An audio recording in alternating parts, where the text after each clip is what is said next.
आप लोगों ने इंसानों के मेले तो काफी बार सुने होंगे, लेकिन मैं यूं कहूं कि आज भी इंसानों की तरह लगता है भूतों का मेला, चुड़ैलों का मेला, आत्माओं का मेला। तो क्या आप यकीन कर पाएंगे? नहीं दोस्तों, तो हम आपको बता देते हैं, आपकी ये गलत फहमी है। आज भी मध्य प्रदेश के एक छोटे से गांव में लगता है भूतों का मेला। जिस प्रकार इंसानों का मेला लगता है, उसी प्रकार भूतों का भी मेला लगता है मध्य प्रदेश के एक छोटे से गांव में। चलो, तो हम आपका ज्यादा समय ना लेते हुए हम आपको बताते हैं वो कौन सा गांव है जिस गांव में भूतों का मेला लगता है। तो चलिए हम जानते हैं। मध्य प्रदेश के घने जंगलों के बीचों बीच एक छोटा सा गांव है, धौलपुरा।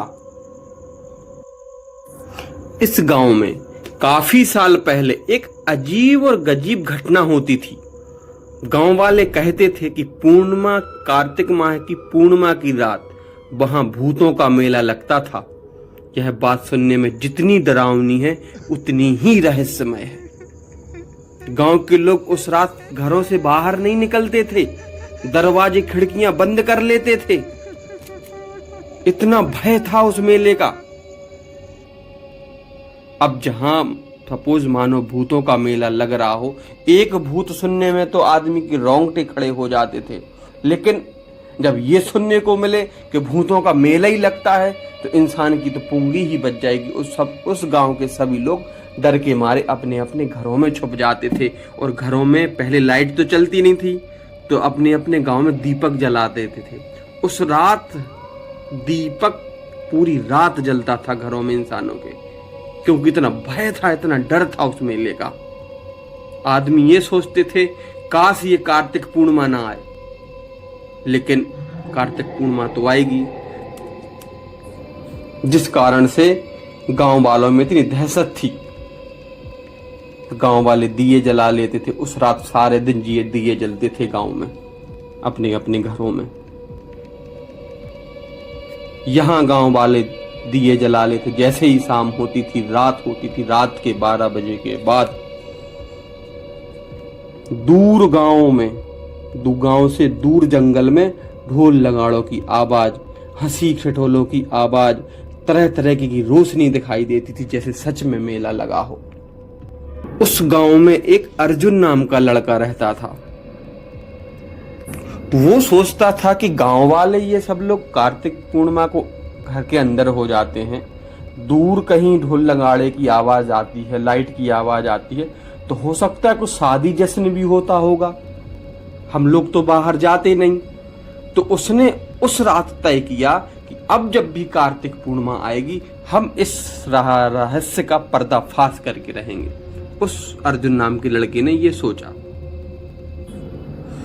उसने तय किया कि इस बार हम उस मेले को सच में जानकर रहेंगे। कार्तिक पूर्णिमा की रात आई। चांद पूरा गोल और चमकीला था, लेकिन हवा में एक अजीब सिहरन थी। गांव वाले जल्दी जल्दी अपने घरों में बंद हो गए, अंदर चले गए और दीपक जला लिए।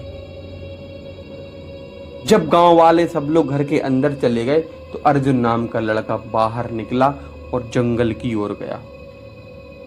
जैसे जैसे वो जंगल के अंदर जा रहा था, आवाजें और साफ होने लगी थी, ढोल नगाड़े की आवाजें और दिखने लगी थी, गाने की धुन, सब कुछ बिल्कुल असली लग रहा था। थोड़े ही दूर चलने पर अर्जुन के सामने खुला मैदान आ गया और जो उसने देखा उसकी आंखें फटी की फटी रह गईं। वहां सच में मेला लगा था। यह साधारण मेला नहीं था। लोग अजीब कपड़े पहने हुए थे।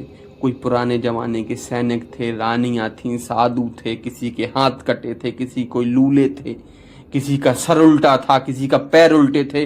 तकरीबन जिस तरह से भूत उसको दिखाई देते हैं वैसे ही सब कुछ था।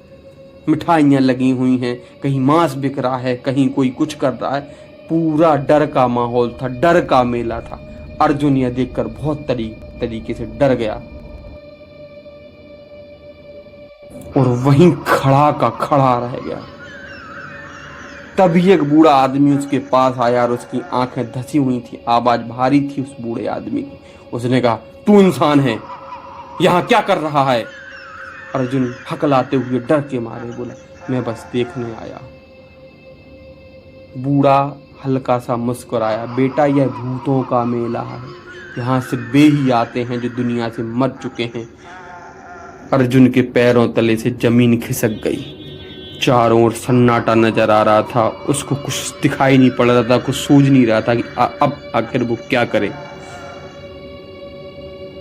अचानक ढोल की आवाज तेज हो गई, भीड़ इकट्ठा होने लगी और सब लोग अर्जुन की तरफ बढ़ने लगे। अर्जुन ने ये सब देखकर अर्जुन और डर गया और सहम गया और वहीं बेहोशी की हालत में गिर पड़ा और उसे फिर होश ही नहीं कि फिर हुआ क्या उसके साथ। सुबह जब हुई तो गांव वाले उस साइड गए तो अर्जुन को वहां बेहोश पाया। उसको बाहर घर लेके आए, मंदिर मतलब गांव में लेके आए। उसको होश में आया तो उसको पूछा कि तुम यहाँ क्या कर रहे थे, तो उसने सारी बात गांव वालों को बताई कि मैं ऐसे ऐसे गया था वहां पे सच में भूतों का मेला लगता है।